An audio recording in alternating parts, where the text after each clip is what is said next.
sits with his legs open. Hillary Clinton's newest book What Happened makes it clear that Hillary Clinton is done with politics. It will destroy her reputation. It shows how nasty, manipulative, spoiled and hard to work with she really is. One example that shows who she really is when she described her disgust for how Putin sits with his legs open. This is a huge world leader that we are trying to get along with, and Hillary is angry about how he sits. When I sat with Putin in meetings, he looked more like one of those guys on the subway who imperiously spreads their legs wide, encroaching on everyone else's space as if to say, I take what I want. They call it manspreading, said Hillary. Apparently if you manspread, then you're sexist. Putin doesn't respect women and despises anyone who stands up to him, so I'm a double problem. After I criticized one of his policies, he told the press, it's better not to argue with women, but went on to call me weak. Maybe weakness is not the worst quality for a woman, he joked. Hilarious. It makes sense to be upset by someone calling you a weak woman. It doesn't make sense to focus so hard on the way someone sits. This is one of many reasons why people don't like Hillary. Her book is out on September 12.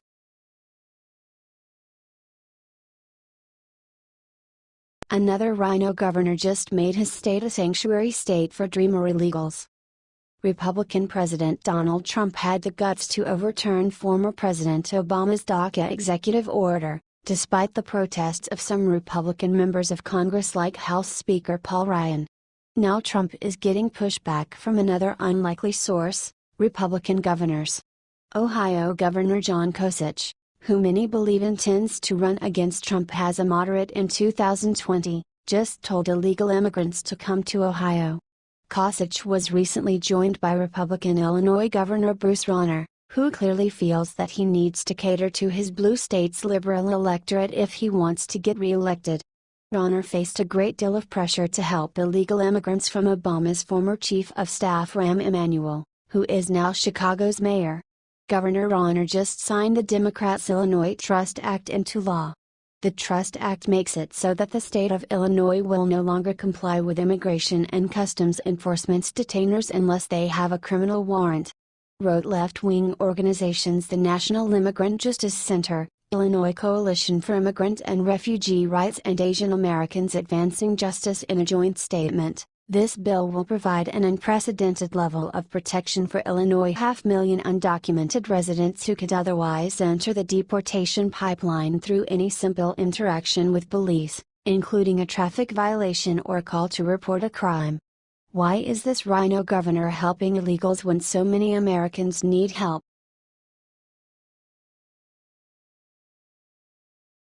Tucker unloads on Liv Jennifer Lawrence. Being a celebrity is bad for your soul.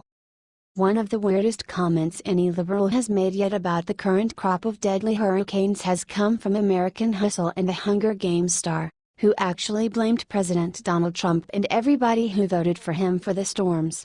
Fox News' Tucker Carlson invited The Hill's media reporter Joe Concha on his show and they talked about Jennifer's dumb statement. Asked Tucker, Joe, why is it that as people get richer and more famous, sometimes they get sillier or more out of touch? Have you noticed this? Concha answered, when you say richer, remember Jennifer Lawrence made $46 million last year. He continued, let me give you my prognosis on Jennifer Lawrence. She is obviously suffering from Trump derangement syndrome, or in this case, it's an acute strain, ADTS.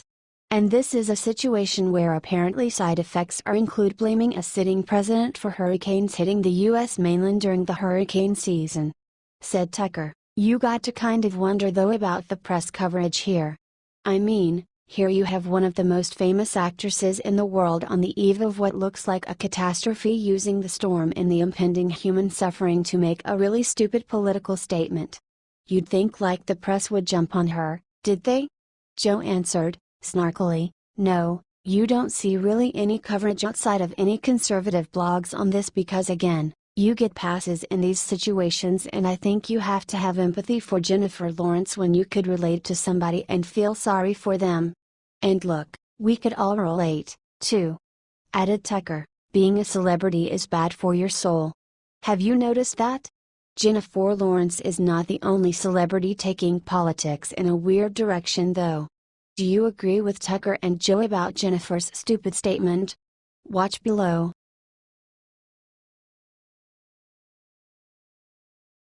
Kopernik donates to shocking charity that gathers dreamers and sends them away on planes. Kopernik has done a lot of awful things, but this is one of his most idiotic yet. Kopernik Foundation has donated another $100,000 to DREAM, Coalition for the Homeless, War on Children, and United We Dream, announced NFL insider Adam Schefter on Twitter. "Thank you at Kopernik 7, we will continue to fight back," responded United We Dream's Twitter page. So what's the problem? This charity is rounding up dreamers and sending them on airplanes to Washington, D.C. to protest President Trump. People have long theorized that liberals pay for their protesters. This is that in every way. If you are a dreamer, you get free airfare, food and hotels, all you have to do is protest President Trump.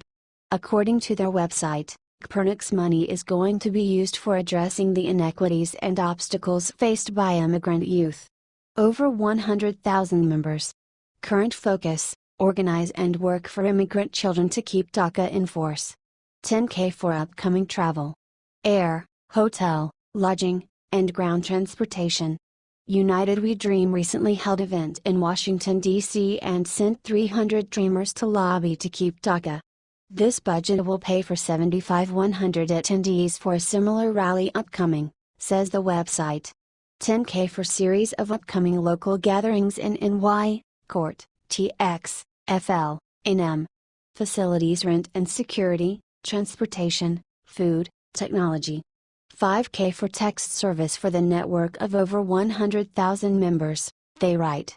It pays to be an activist.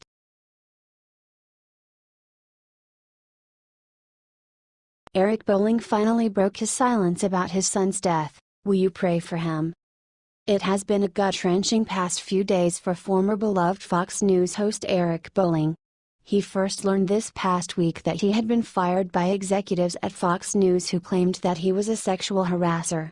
Far worse, Bolling then discovered that his only son, Eric Chase Bolling Jr., was found dead. 19-year-old Chase has been studying for a degree in economics at the University of Colorado, Boulder. The elder Bolling finally broke his silence and gave a public statement about his son's untimely death. Said Eric via his Twitter account, "Adrian and I are devastated by the loss of our beloved son Eric Chase last night. Details still unclear. Thoughts, prayers appreciated." He then detailed about his son's death, the cause of which is still unclear. "Authorities have informed us there is no sign of self-harm at this point. Autopsy will be next week. Please respect our grieving period." Condolences have been pouring in from Eric's friends and colleagues from all parts of the political spectrum. Wrote Fox News' Geraldo Rivera, gut-wrenching news about Eric Bolling 19-year-old only son Eric. "Erica and I weep for the Bolling family. This is horrible, our condolences." Added CNN's Don Lemon, "So awful. My heart goes out to Eric and his family." Posted Fox News' Sean Hannity, "To my dear friend, please know we all love you, we'll be here for you and your family. Will you pray for Eric?"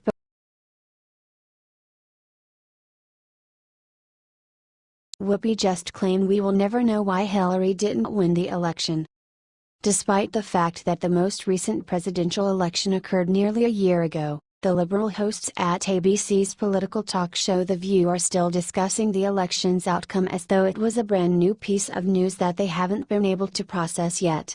Whoopi Goldberg, Joy Behar and the rest engaged in yet another completely pointless discussion rehashing election day 2016, with Whoopi making the claim that we will never know why Hillary Clinton lost. Goldberg began by rambling incoherently, "But let's be realistic. Do you really think she was going to win? Based on everything that the Democrats did when they let Obama, left him out there floating and the flotsam and jetsam and all this stuff that Fox News did and all those folks." Shortly thereafter, Behar chimed in about Hillary, saying incorrectly, "But she did win. She did win." The sympathetic studio audience clapped at this. Conservative Jedediah poured the cold water of reality over the proceedings, reminding them, she didn't win though because the Electoral College is what determines. Whoopi, of course, cut her off completely and said, I believe that was not going to happen. The truth of the matter is, if this election happened in any other country the way it happened here, we would have sent people to go and check. To see what was going on. Joy agreed with her, and an emboldened Whoopi continued, we will never know. We'll never know. We'll never know. Do you think the liberals on The View need to finally get over the fact that Hillary lost? Watch below.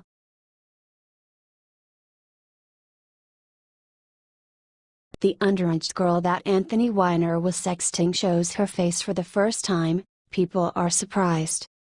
The 15-year-old girl that was sexually harassed by Anthony Weiner decided to come forward and reveal her face for the first time.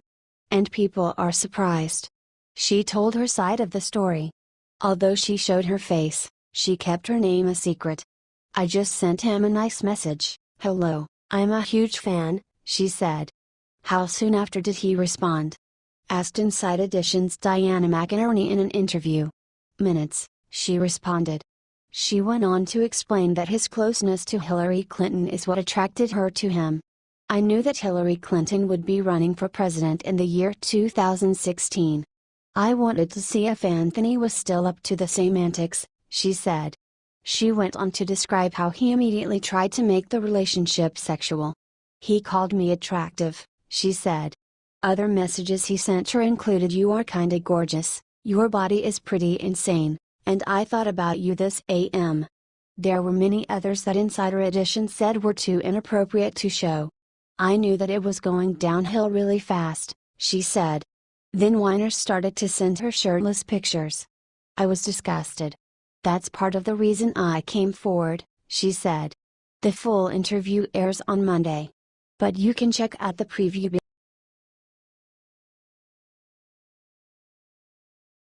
They should be sent back, two-faced Hillary just caught on tape saying illegals have to go. Two-time failed Democratic presidential candidate Hillary Clinton always says what she thinks will make her more popular and get her support. This strategy clearly backfired on her, given how she ended up losing two election contests that many people thought were hers to lose. After former President Barack Obama signed his executive order creating the DACA program, Hillary saw it as an opportunity to latch onto his coattails, writing on Twitter in 2015. While the GOP focuses on vilifying immigrants, Hillary will fight to protect DACA, DAPA and pass comprehensive immigration reform. She then added lamely, thanks to Dreamers' courage and resolve, #DACA has allowed thousands of young people to contribute to our society. We're better for it. However, just the previous year Hillary told a conflicting story when she obviously thought she could get more votes by spreading a very different message. In a recently resurfaced interview with CNN, Clinton says why child illegals should be sent back. Said Hillary to interviewer Christiana Mampour, we have to send a clear message, just because your child gets across the border, that doesn't mean the child gets to stay. So, we don't want to send a message that is contrary to our laws or will encourage more children to make that dangerous journey. Asked Christiane, so, you're saying they should be sent back now? Hillary answered, well, they should be sent back as soon as it can be determined who responsible adults and their families are, because there are concerns whether all of them should be sent back. Do you think Hillary is a fraud? Watch below, read more, http://conservative101.com/sent back two-faced Hillary just caught tape saying illegals go /x4sjkp50.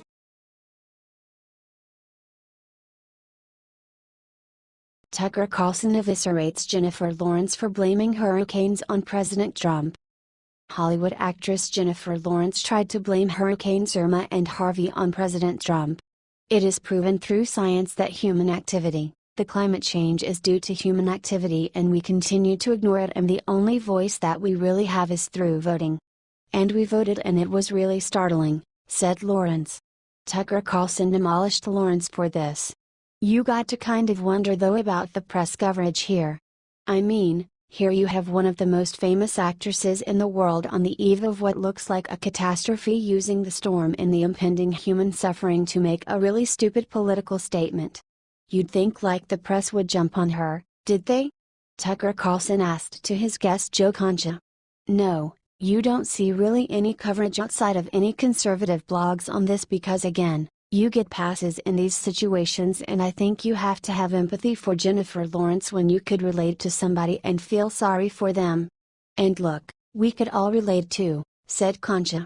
Tucker, 3 million people at home flying a private jet over to London and getting over the angst of hurricanes that are no threat to you. And blaming a sitting president perhaps for bad karma for creating hurricanes, and be able to talk about your job and promoting movies while getting paid 7 figures. I think that's something that we could all relate to, said Concha. Being a celebrity is bad for your soul. Have you noticed that? Jennifer Lawrence is not the celebrity taking politics in a weird direction though, said Carlson. Check out the video below.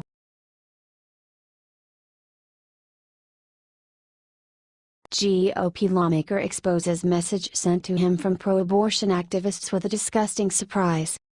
The way that liberals devalue human life is disgusting. They are pro-abortion and they are proud of it.